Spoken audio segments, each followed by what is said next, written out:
Okay. All right. This is a pretty intense movie, and your character maintains this intensity level throughout the entire movie. Right.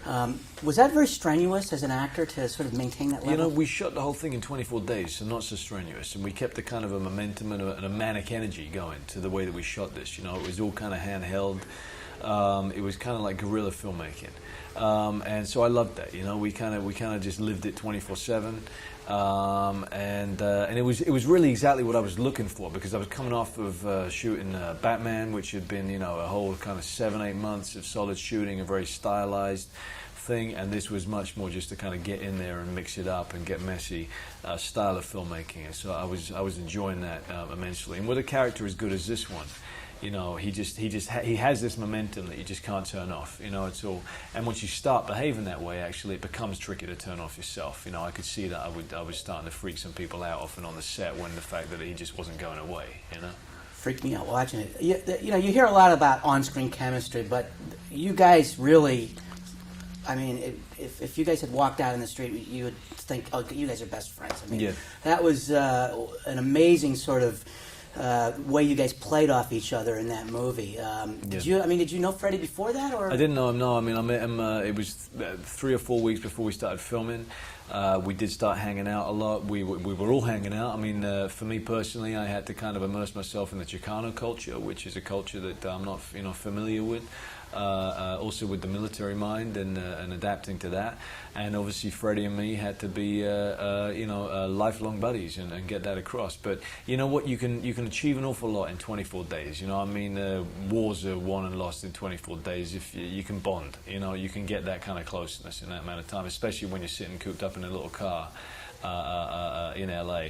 You know, you chat about a lot of things. A lot of things go down when there's just two people sitting there, which are not all mentionable, but are reasons why you can become good friends. You know.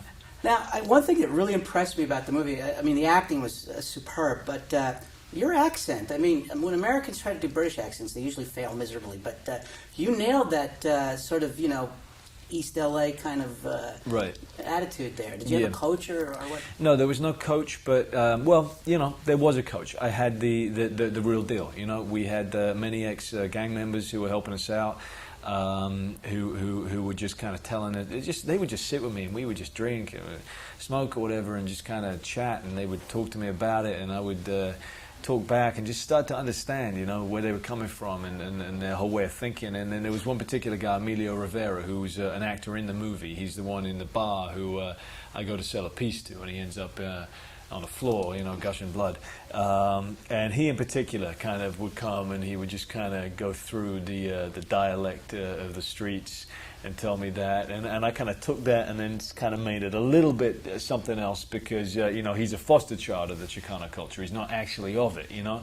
He's somebody who loves it, who feels like he wants to belong in it, but he's always going to be something of an outsider. Now, I know a lot of guys have been in a position in their life where they're partying with their friends, and events start to take place that they couldn't stop if they wanted to. Yeah. You know, have you ever been in that place in your life where? I think everybody's been in that kind of place. You know, you've been in things, and at a certain point in your life when you're younger, there's no problem with it. You know, you enjoy it. You want to get into, you want to go too far, you want to go to extremes. You know, you want to have these kind of extreme experiences, and I think that's why, for me, the movie is one at the same time topical, in that, you know, we've got many returning war veterans right now. Some of whom seem to be able to deal with what they've done. Some of whom have PTSD, and you know, they're not so easygoing. They're very troubled by what they've seen.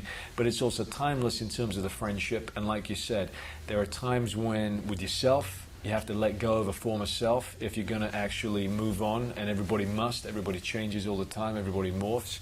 And like with the character of Mike, Freddie Rodriguez, who I think does a phenomenal job with this, and I think it really is his story.